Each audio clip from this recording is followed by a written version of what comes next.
நம்ம இப்போ ஒரு சாமந்தி கட்டிங்ஸ் நட்டோம்.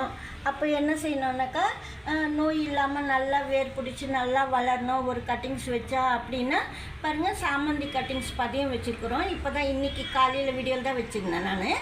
இப்போ நம்ம வந்து அந்த செடி நல்லா ஃப்ரெஷ்ஷாகவே வளரணும், ஒரு கன்று வைக்கிறோம்.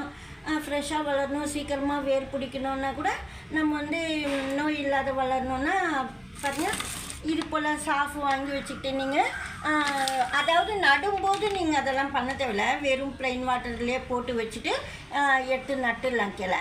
அதுக்கப்புறம் வந்து நீங்கள் வந்து இது போல் நட்டு வச்சுட்டு சப்போஸ் தண்ணி ஊற்றணும்னா தண்ணிக்கு பதில் பாருங்கள், ஃபங்கிசைடு இது சாஃபு. இது போல் ஒரே ஒரு சிட்டிக்கெட்டு நம்ம தண்ணியில் கலந்துக்கணும்.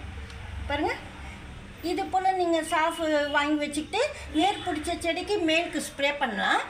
வேர்க்குள்ளே கூட ஊற்றலாம்.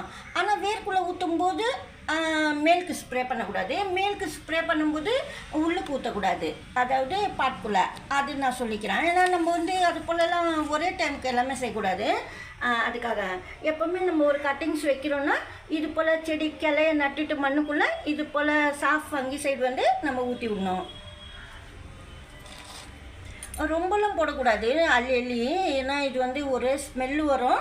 அதே சமயத்தில் கையில் எடுக்காதீங்க. நான் ஃபஸ்ட் டைமே கொஞ்சம் எடுக்கும்போது ஸ்மெல் வந்தது. சரி, ஒரே ஒரு சீட்டுக்கு எடுத்துகிட்டேன். சப்போஸ் கை வச்சிங்கன்னா சோப்பு போட்டு கை கழுவணும், க்ளீன் பண்ணிக்கணும் நம்ம கையை. இது போல் வந்து இது போல் ஃபங்கிசைடெலாம் யூஸ் பண்ணும்போது பிளான்ட்டுக்கு எந்த பாதிப்பும் வராது. இது போல் சாஃப் ஃபங்கிசைடு வந்து நீங்கள் யூஸ் பண்ணிங்கன்னா சாமந்தி கட்டிங்ஸ் நல்லா வேர் பிடிச்சி நோய் இல்லாமல் வளரும், டிசீஸ் வராமல் இருக்கும். அதுக்காக நான் இந்த ஃபெர்டிலைசர் கொடுக்கறது.